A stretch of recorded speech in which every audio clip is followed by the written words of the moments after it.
Bismillahirrahmanirrahim. Assalamualaikum warahmatullahi wabarakatuh. Sahabat taat sehat, materi hari ini adalah tentang berlebihan dalam hal mengonsumsi makanan minuman. Saat ini tidak bisa disangkal dan dipungkiri bahwa kehidupan kita tidak pernah jauh dari aktivitas makan minum.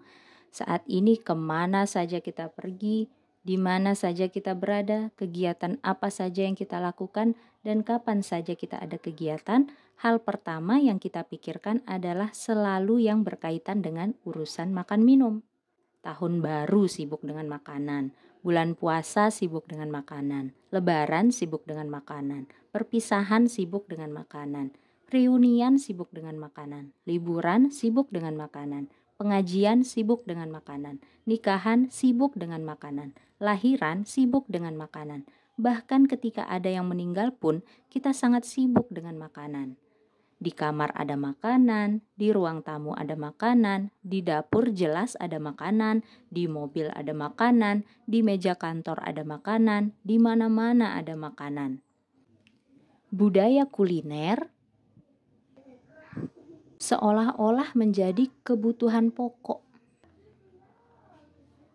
Dalam budaya makan-makan atau budaya kuliner saat ini, jangankan memperhatikan perihal porsi, memperhatikan jadwal makan atau proses cerna makanan di dalam lambung pun tidak pernah kita lakukan, apalagi perihal sumber dan pengolahannya. Beracunkah atau tidak, itu tidak pernah kita perhatikan. Kebablasan semuanya dalam budaya kuliner yang kita anut dan kita agung-agungkan saat ini. Maka tidak heran saat ini kita mendapati banyak permasalahan kesehatan jiwa raga yang dialami oleh masyarakat, dari mereka yang masih kecil hingga mereka yang sudah lanjut usia. Tidak cukup dengan itu saja, kita pun semakin berlebih-lebihan dalam urusan mengonsumsi makanan minuman, dengan mengharuskan diri memakan makanan yang sedang viral atau makanan yang diimpor dari negeri antah berantah. Buah impor, sayur impor, daging impor, bumbu impor, garam impor, cilok impor, mie instan impor, kue kering impor, semua serba impor.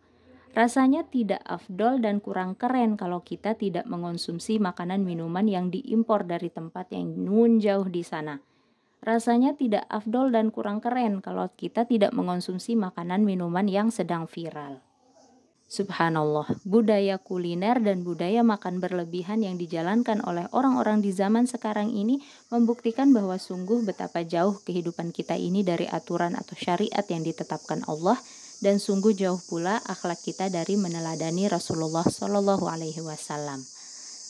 Mari kita tengok kembali dalilnya di dalam Al-Quran surat Al-A'raf ayat 31, yang mana Allah berfirman, yang artinya, "Wahai anak cucu Adam, pakailah pakaianmu yang indah pada setiap memasuki masjid, dan makan serta minumlah, tetapi janganlah berlebihan. Sesungguhnya Dia tidak menyukai orang-orang yang berlebihan."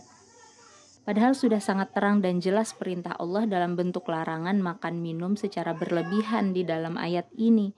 Namun kita dengan bangganya membangkang pada perintah Allah dengan cara membuat berbagai macam alasan yang sebenarnya hanya untuk mengikuti nafsu diri agar terus dapat melakukan aktivitas makan minum secara berlebih-lebihan. Subhanallah. Budaya makan berlebihan ini kemudian menyebabkan munculnya industri-industri yang menyediakan bahan-bahan makanan atau makanan yang sudah diolah dan siap untuk disantap. Baik itu industri yang berskala sangat kecil hingga industri yang berskala sangat besar. Ketika permintaan konsumen terhadap makanan semakin tinggi, maka produsen pun akan meningkatkan ketersediaan makanan tersebut dengan cara terus memproduksinya. Produksi massal atau produksi dalam jumlah besar-besaran akhirnya dilakukan. Ini adalah konsep dasar supply and demand dalam ilmu ekonomi. Sayangnya, kemunculan industri-industri ini dan aktivitas produksi secara massal atau besar-besaran itu kemudian mendatangkan beberapa keburukan. Secara umum ada 3 efek buruk dari produksi makanan secara besar-besaran yang merupakan dampak dari aktivitas konsumsi yang berlebihan, yaitu yang pertama adalah efek buruk terhadap bumi, yang kedua efek buruk terhadap tubuh konsumen, dan yang ketiga adalah food waste atau sampah makanan. Kita ambil contoh industri minyak sawit. Karena tingginya permintaan masyarakat atas makanan-makanan yang digoreng-goreng, akhirnya muncullah perusahaan-perusahaan yang bergerak di bidang penanaman sawit dan pengolahan buah sawit menjadi minyak cair atau padat. Keburukan dari industri minyak sawit ini diantaranya, yang pertama, perusahaan-perusahaan perkebunan sawit itu membakar hutan untuk membuka lahan tempat menanam sawit. Pembakaran ini menyebabkan polusi udara berupa asap dan rusaknya habitat beberapa hewan liar. Hewan-hewan liar yang sudah kehilangan tempat tinggal itu sering masuk ke perkampungan warga dan menyerang warga. Efek buruk yang kedua adalah tanaman-tanaman sawit itu kemudian tumbuh dan dirawat dengan diberi pupuk dan pestisida kimia sintetik agar tanaman sawit tersebut tumbuh dengan baik, hasil panennya bagus dan banyak. Kerusakan yang ini berkaitan dengan polusi udara sekaligus mematikan organisme mikro dan makro di tanah serta di udara. Kemudian lanjut ke kerusakan yang ketiga. Setelah dipanen, sawit diproses menjadi minyak mentah. Kemudian ampasnya dibuang ke sungai. Yang keempat, minyak mentah itu kemudian akan diproses dengan sangat panjang di pabrik untuk menghasilkan minyak sawit cair atau padat yang siap dijual. Kerusakan yang ini berkaitan dengan polusi udara dari proses pengolahannya, sekaligus polusi air dari limbah pabrik. Yang kelima, minyak-minyak tersebut kemudian dikemas di dalam botol dan kantung plastik yang nantinya akan berakhir menjadi tumpukan sampah di daratan maupun di lautan, yang mana sampah-sampah tersebut tidak akan hancur terurai bahkan hingga ratusan tahun. Kerusakan yang kelima ini berkaitan dengan kerusakan air dan tanah. Yang keenam, hasil produksi minyak sawit cair atau padat itu kemudian akan dikonsumsi oleh konsumen yang akan mendatangkan kerusakan di tubuh konsumen, seperti yang telah dibahas pada materi ke-7.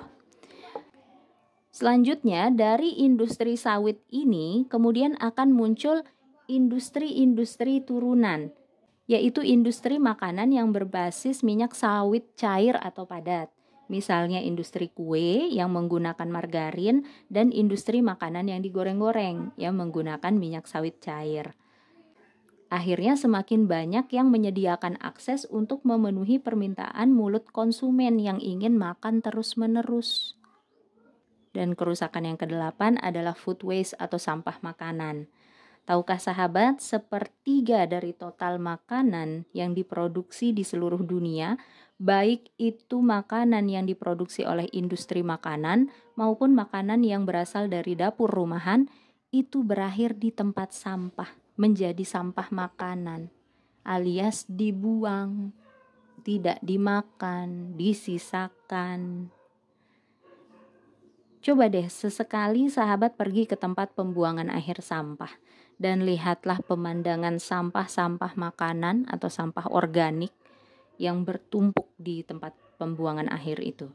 Gunungan sampah makanan itu tidak hanya merusak pemandangan, tapi tentu juga merusak tanah. Kasus sampah makanan di Indonesia ini tergolong sudah meresahkan. Silahkan sahabat cari video dokumenter di YouTube tentang sampah makanan di Indonesia. Mulut sebagian masyarakat Indonesia meminta makanan terus-menerus. Aktivitas konsumsinya berlebihan, lalu makanan akhirnya diproduksi dalam jumlah yang banyak, tapi sepertiga dari makanan itu malah dibuang, tidak dimakan, tidak dihabiskan. Padahal negara kita ini masih berhadapan dengan masalah kelaparan dan malnutrisi. Ironis sekali, bukan? Jadi di sisi lain masyarakat buang-buang makanan, di sisi yang berbeda masyarakat itu butuh makan.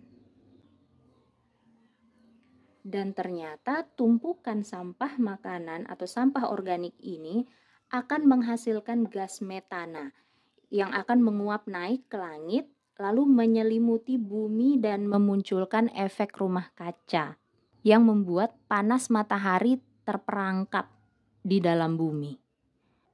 Bumi menjadi semakin panas, semakin gerah atau yang kita kenal dengan nama global warming.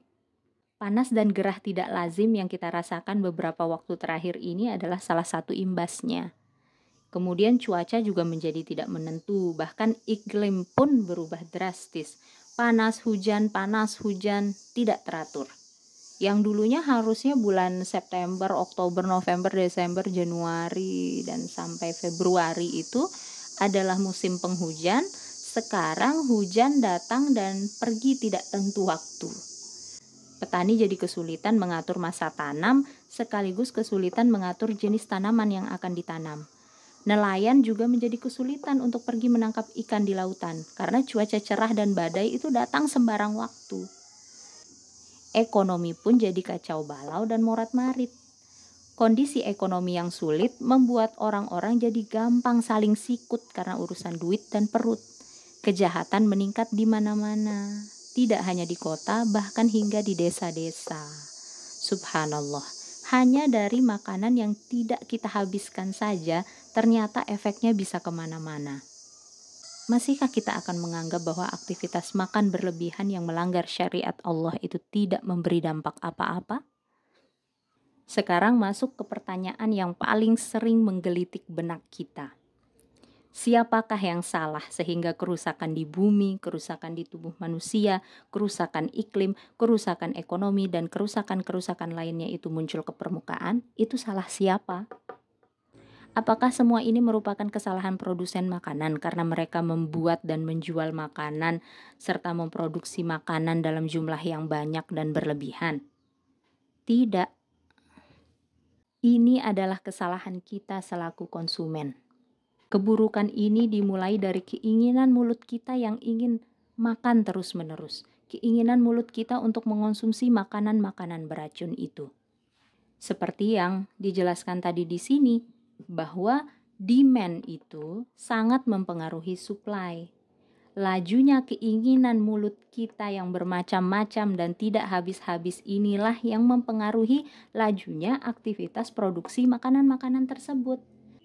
Selain itu perlu untuk diingat bahwa materi-materi di kelas Taat Sehat ini dibuat dengan sudut pandang konsumen dan dibuat untuk mengedukasi konsumen. Maka kita sebagai konsumenlah yang harus memperbaiki kepakeman rem mulut kita dari lajunya aktivitas makan minum kita sehari-hari. Kita sebagai konsumenlah yang harus teliti menjaga kualitas nutrisi makanan yang kita konsumsi.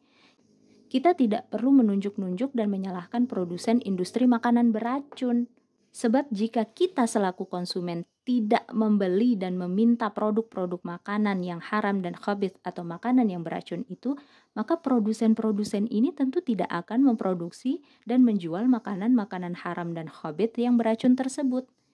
Jika kita sebagai konsumen dapat menahan laju aktivitas konsumsi kita, maka aktivitas produksi dalam jumlah besar-besaran itu juga tidak akan terjadi, ya kan? Lebih jauh lagi, sebenarnya saya pribadi pernah menjadi bagian dalam rantai industri makanan khabith dan beracun.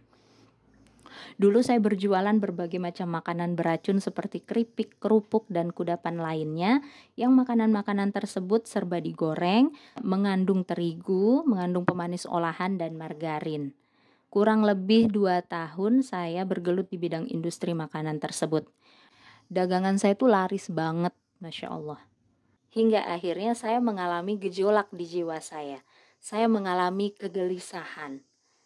Awalnya, kegelisahan jiwa saya itu berkaitan dengan plastik kemasan makanan yang saya jual, yang pasti sudah meracuni bumi dengan menjadi tumpukan sampah plastik di tempat pembuangan akhir. Waktu itu saya mengatakan ke diri saya sendiri, ya Allah, entah sudah berapa tinggi gunungan sampah dari kemasan makanan yang saya jual. Dan pikiran itu benar-benar mengganggu aktivitas berdagang saya. Tidak cukup dengan kegelisahan yang ini saja, Allah kemudian memberi saya jalan untuk mempelajari syariat halal thayyib tidak berlebih. Jiwa saya kembali memberikan pemberontakan. Tapi kali ini karena saya menyadari bahwa saya sudah meracuni orang-orang dengan makanan khabith yang saya jual. Bahwa saya juga telah menjadi bagian dalam rantai panjang kezaliman minyak goreng sebagai penyebab kerusakan lingkungan. Dan bahwa saya akan dimintai pertanggungjawaban oleh Allah atas semua hal ini.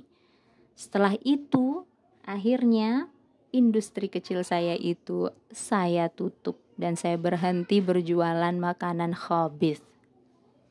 Saya mengisahkan ini bukan untuk mengharuskan sahabat berhenti membeli-beli makanan. Bukan juga untuk mengharuskan sahabat berhenti berjualan atau memproduksi makanan, ya. Bukan. Yang ingin saya sampaikan adalah jadilah pembeli atau konsumen dan penjual atau produsen yang sadar bahwa pada setiap aksi konsumsi kita sebagai pembeli dan setiap aksi produksi kita sebagai penjual itu terdapat konsekuensi.